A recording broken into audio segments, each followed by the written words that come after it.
yanzu Bola Ahmed Tinubu ya wani signing na Electricity Act, wanda kuma idan wannan sabuwar doka da ya kafa tabbas ana sa ran dukkan ɗan Najeriya zai samu wuta yadda ya kamata.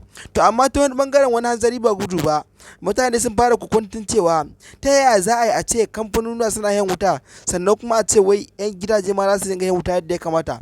To amma kuma ya bayyana cewa tabbas shi wannan Electricity Act ɗin da ya sign a kai tabbas tun ta da babu Buhari shi ma ya yi sign ɗin a kai, amma sai yanzu Bola Ahmed Tinubu ya ƙara sign ɗin. To amma ta wani bangaren tabbas Bola Ahmed Tinubu ya ce shi wani sanin da ya tabbas zai aiki a kai, inda yake cewa zai rage wutar da kamfanonuwa suke yi sannan ya dawo bawa cikin unguwanni, inda kuma hakan zai kawo ci gaban Najeriya kwarai da gaske.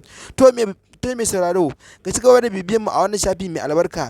Idan wannan na farkon isowar ka wannan ta mai albarka, da kada ka manta ka danna mana subscribing kana ka taba mana alamar karra, domin ta haka ne zaka iya samun sabon shirye-shiryen idan mun dora. Kasance da Press TV domin samun labarai dumudumin sa.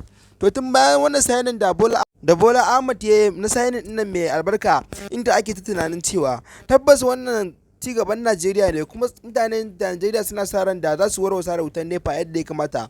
Daman kun san cewa a duk Najeriya babu abin da ake kuka da shi kamar musamman wutar lantarki da kuma ruwan famfo. To daman matsalolin Najeriya ba sa wuce 'yan wannan kafin dai a zo manya-manyan matsalolin, dai ƙananan matsalolin da su ne wutar lantarki da ruwan famfo. To amma insha Allahu Bola Ahmed Tinubu ya ɗauki hanyar da zai kawo muku ci gaban wannan abubuwa, inda kuma ake sa ran insha Allahu wannan da kare dora za ta fara aiki a nan ba daɗewa ba. To amma su ma kuma masu kamfanonuwa tabbas sun yi magana a wani bangaren, inda suke cewa ta yaya za a yi da ya rage musu karfin wutar da suke sannan kuma ya bawa abin da ya ba 'yan Najeriya gidaje. Gaskiya hakan da ya ba adalci ba ne. To amma abin da ya duba, ta yaya za a ce wai sai dai abubuwa su rinka karewa a gindin masu kuɗi amma su kuma talakawa sai dai a basu koho. Ya bayyana cewa tabbas wannan ba ci gaba bane na Najeriya, wannan ci baya ne. Ba ta yadda za a ce gwamnati ta gini babu talakawa. Dukkan wani mutumin da ya je matakin da yake tabbas talaka ya je wannan mataki.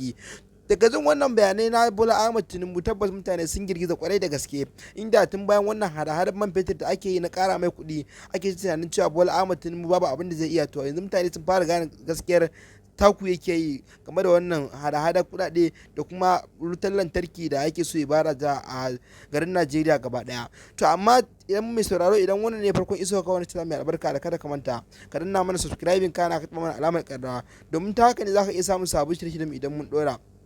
Mun gode.